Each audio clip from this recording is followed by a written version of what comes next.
चलो साथ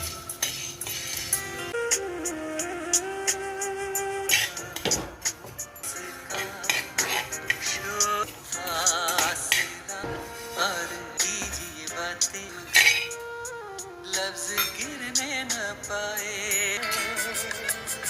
ना उनका जीना जिन तारों उठ के गूंजते हो जिन कलियों को जा जा के जो यादों पे रेडियो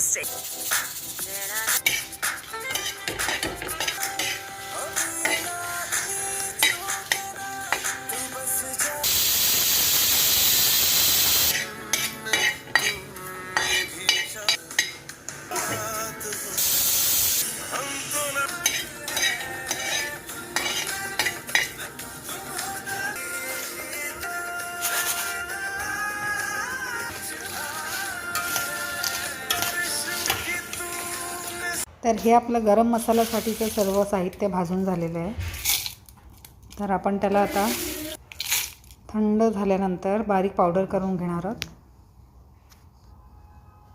आणि मग ती पावडर बारीक केल्यानंतर आपल्याला ती चाळून घ्यायची आहे जाळण्याने, कारण जाड थोडेसे कण असले तर ते निघून जातील, ही व्यवस्थित पावडर होईल. तर ही आपण अशी चाळून घेतलेली आहे. आणि हे उरलेलं हे सगळं जाडसर आहे ते पुन्हा एकदा भाजून हे करून घेऊया मिक्सरला लावून. आणि सर्व तसंच पुन्हा चाळून घ्यायचं. असं 2-3 वेळेला आपल्याला करावं लागेल.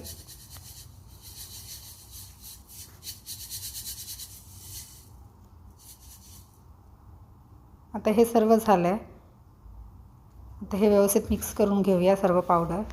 तुम्हाला ही माझी आजची गरम मसाल्याची रेसिपी आवडली असेल तर लाईक, शेअर आणि सबस्क्राईब करा.